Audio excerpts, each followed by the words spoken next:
Hey everyone, apartments are cheap. In this video, we'll be talking about whether you should buy an apartment. Everyone knows that there is a big disparity now in house prices, that have been going through the roof, and apartments, which have been pretty subdued. So there's this big arbitrage. Should you concentrate on buying a unit right now because they're so cheap? Are they at the bottom of the market? Or should you stick to established, properties with land? In this video, we'll be talking about 6 charts or 5 or 6 charts that will give you a lay of the land on apartments, and should you invest in them? Should you buy them because they're so cheap right now? What will prices do in the next 2, 3, 4, 5, 6 years, etc. My name's PK and I help build people passive income through data without needing a $15,000 buyer's agent. Whether you want to subscribe now or subscribe at the end, hopefully my channel, which really exists to help you guys get ahead in Australian real estate, brings you value. So please give it a like, give it a thumbs up, and please subscribe, turn notification bell on. Let's go.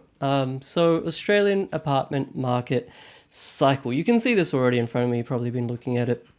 What we see here is early recovery when prices really start to rise, expansion, mature cycle, when there's oversupply versus demand, prices start coming down, downturn, and then the bottoming. So what we've seen here, like if you think about the recovery as sort of 2020, 2021, maybe expansion 2021, the downturn and the bottom was really 19 and start of 20. Really, there was too many apartments being built, constructed, for sale in and around 2015 to 18, basically in all capital cities. To generalize, the severest problems were Sydney, Melbourne, Brisbane, too much supply versus demand. So that was like the last downturn or bottoming. And now going into 2020, last year, 2021, going into next year, 2022, this is really the part of the cycle that we're in. So you can see, right? You're like, oh, well, this is amazing. We're at the bottom of the market. We should buy an apartment. It's good value.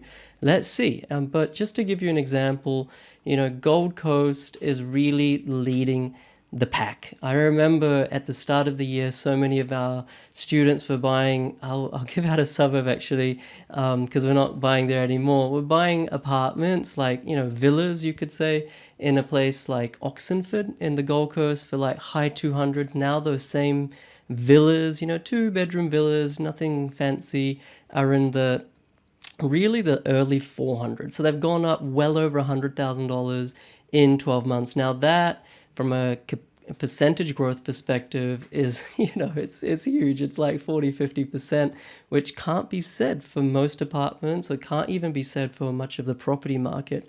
All right, or residential detached housing market. So those, Gold Coast is leading the pack. You can see Perth, everyone's still not sure whether we should buy in Perth or not. The reality is apartment prices in Perth are growing faster than Brisbane, Sydney, Melbourne, Canberra, and Adelaide are also growing. Now, I'm going to take you through whether you should buy an apartment in any of these cities and what's going to happen, whether my recommendation is prices will continue to grow, how they will eventuate in a few charts now. So the first thing I wanted to take you through was the Australian population outlook. There is a direct relationship between population growth and apartment prices. There isn't a direct relationship between population growth in Australia and detached dwelling prices. It doesn't exist. It's not statistically reliable, but there is in unit prices. And so you can see here that, with obviously last year and this year, really zero population growth, apartment prices haven't really done much, especially in Sydney, Melbourne, where much of that population immigrates into. But going forward, the population forecast is obviously rosier than what it was in the last 18 months or 2 years.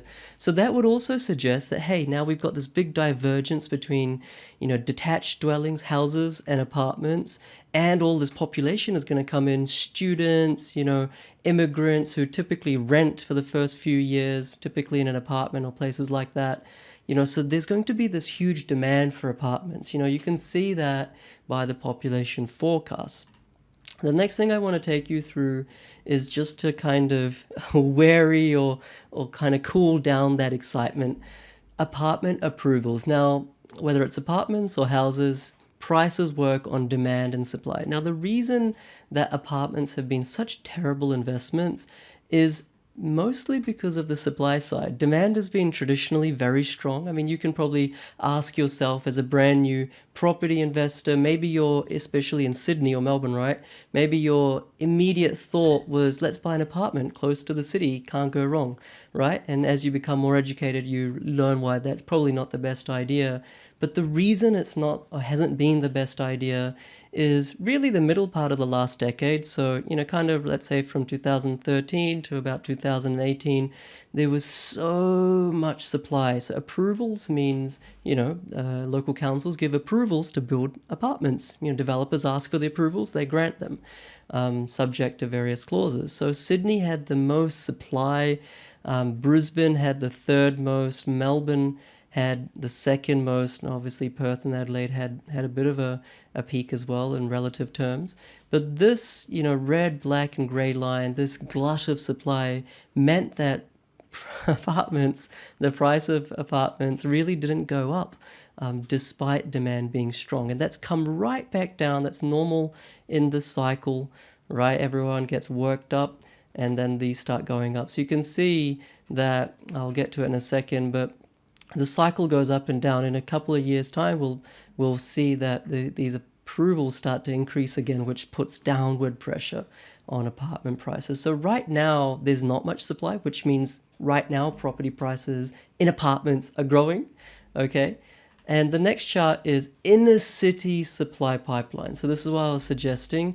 So back here, 2016, 17, 18, maybe even 19, like I just said, the number of units in our national inner cities, or Melbourne, Sydney, Brisbane largely, call it a 5-minute radius from the CBD, were huge. And then they started to come down, which is natural. The property market cools down. Developers say, hey, prices aren't growing so much. Let's cool down on our developing, on our building, and approvals come down, which means supply comes down, then demand goes up again, and then developers are like, hey, property prices are increasing, let's build more stuff, and they overshoot, they build too much stuff, too many apartments, property prices start cooling down. So right now is a kind of the sweet spot, in terms of, we're at record lows, you could say, in the last, 7-8 years, and in supply, which is good. Low supply means price growth. But what you'll see is beyond 2024 into 2025, the supply story starts increasing again. And this is based on plans approved, plans submitted, to build a 100-unit apartment complex or a 20-story apartment complex. This is a multi-year, 2, 3, 4, 5, 6, 7-year project. It doesn't happen overnight. And so we have good visibility in all of the sources for much of this is ABS, RBA, and JLL, as I've stated here. But, this is my key concern. Yes, right now supply is low. Yes, apartments are cheap in Melbourne, Sydney, Brisbane relative to detached housing. But there's always that risk that, developers overshoot like they did here, and they always do in every sort of 10-year cycle. And then you're stuck holding this asset which isn't doing much, right? That's always the key concern. And here's prime example.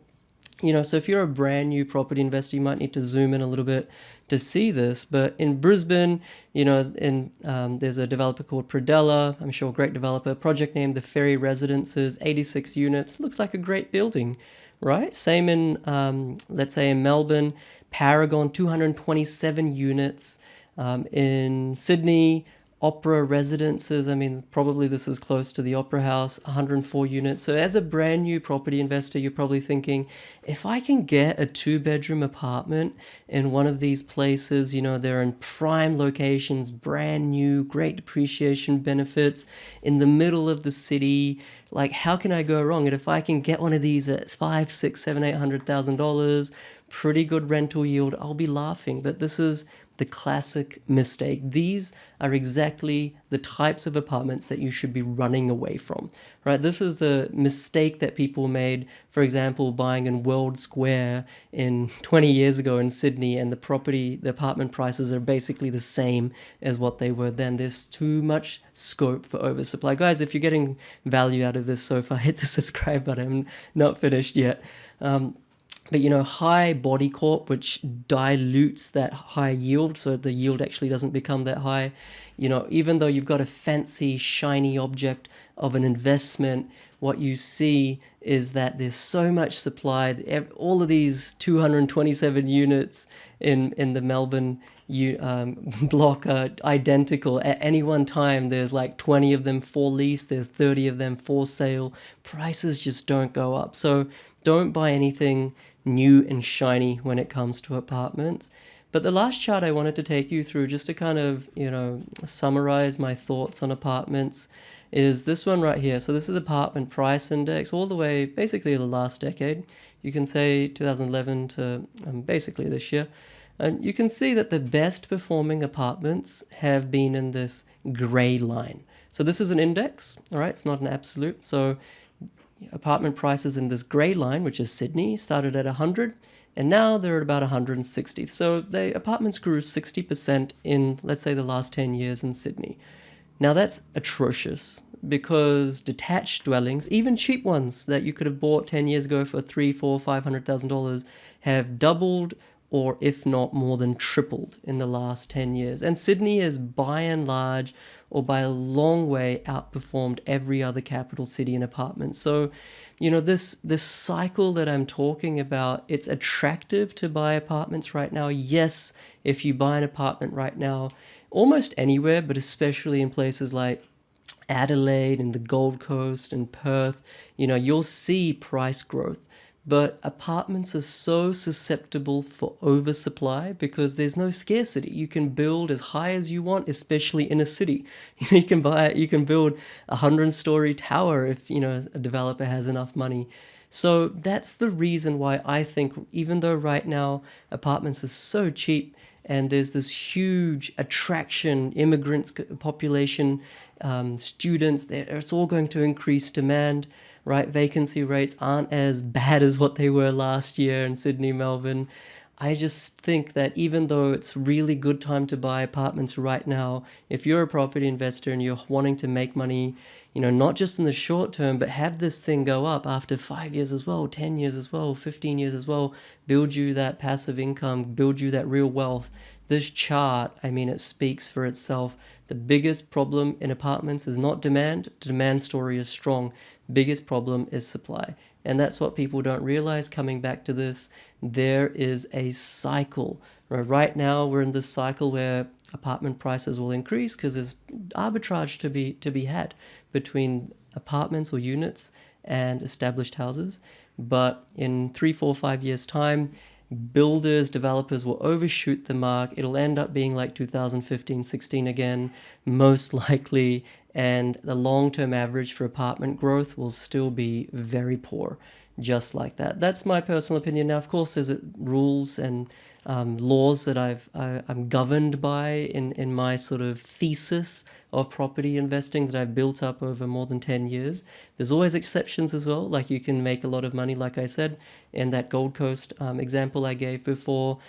Small villas, not in high-rise buildings, no elevator, no tennis court, low body corp, just very simple, rare, scarce, small complexes, established units or villas, you could say, flats, you might even say 20, 30, 40 years old. That sort of stuff, if you're looking to buy an apartment, is what I'd look for right now. But still, 90 times out of 100, 9 times out of 10, I would still prefer an established dwelling, an established detached dwelling, i.e. a house. So hopefully that brought you value, guys.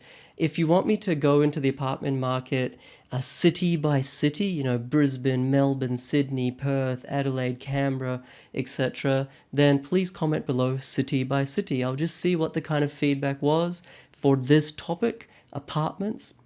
And if you think that, you would get value out of it, comment below city by city.